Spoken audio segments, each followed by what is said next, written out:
Iran के साथ जंग में अकेले पड़े हैं ट्रंप, कई देशों ने छोड़ा साथ। नमस्कार, मैं हूं आपके साथ आयुषी गुप्ता।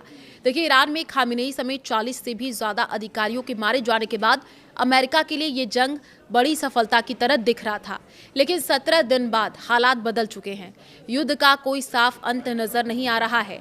जी हाँ, ईरान ने जवाब में हॉर्मुज जल डमरुमध्य के रास्ते तेल आपूर्ति रोक दी, जिससे दुनिया की अर्थव्यवस्था पर बड़ी चोट पहुंची है। ट्रंप अब अपने सहयोगी नाटो देशों से हॉर्मुज में रास्ता खुलवाने की अपील कर रहे हैं। हालांकि इन देशों ने साफ कर दिया है कि वो हॉर्मुज स्ट्रेट में अपने वॉरशिप नहीं भेजेंगे। ये फैसला ऐसे समय में आया है जब अमेरिकी राष्ट्रपति डोनाल्ड ट्रंप ने चेतावनी दी थी कि अगर नाटो देश इस अहम समुद्री रास्ते को फिर से खोलने में मदद नहीं करते तो नाटो का भविष्य खराब हो सकता है। द गार्जियन की रिपोर्ट के मुताबिक जर्मनी ने साफ कहा है कि वो किसी भी सैन्य कार्रवाई में हिस्सा नहीं लेगा। जर्मन चांसलर फ्रेडरिक मर्ज ने कहा कि इस मामले में कभी कोई फैसला नहीं हुआ, इसलिए जर्मनी के सैन्य योगदान का सवाल ही नहीं उठता। उन्होंने ये भी कहा कि ईरान की मौजूदा सरकार खत्म होनी चाहिए, लेकिन बमबारी करके उसे झुकना सही तरीका नहीं है।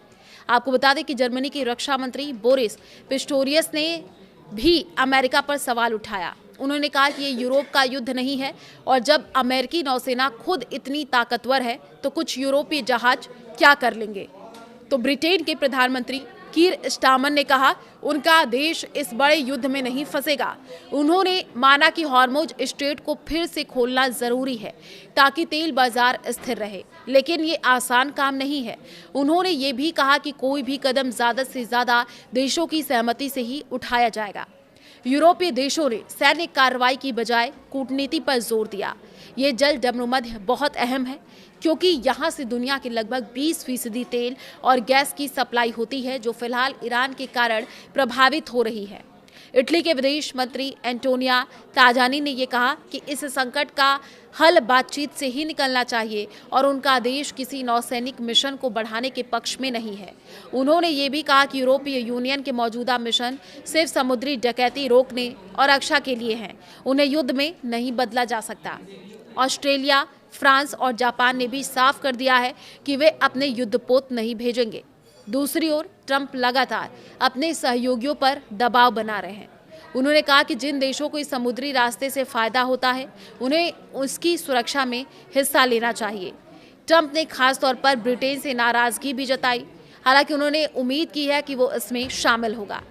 यूरोपीय यूनियन के विदेश मंत्रियों ने भी अपने रेड सी लाल सागर मिशन को हॉर्मुज तक बढ़ाने से इनकार कर दिया। ईयू के विदेश नीति प्रमुख काजा कैलस ने कहा कि फिलहाल मिशन का दायरा बढ़ाने की कोई इच्छा नहीं दिखी है। यूरोपीय देश अमेरिका और इजराइल के युद्ध के लक्ष्यों को लेकर के भी स्पष्टता चाहते हैं।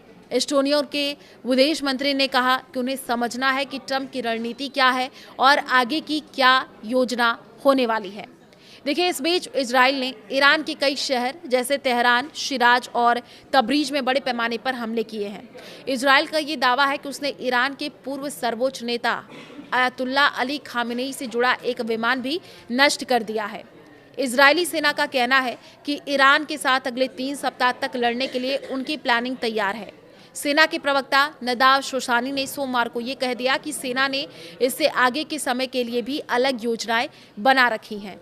तो देखिए, अब जिस तरीके से प्रतिक्रियाएं निकल करके सामने आ रही हैं, कई देशों ने जो है साथ भी छोड़ दिया है और अब ट्रंप पूरे में अब जंग में अकेले पड़ते हुए नजर आ रहे हैं।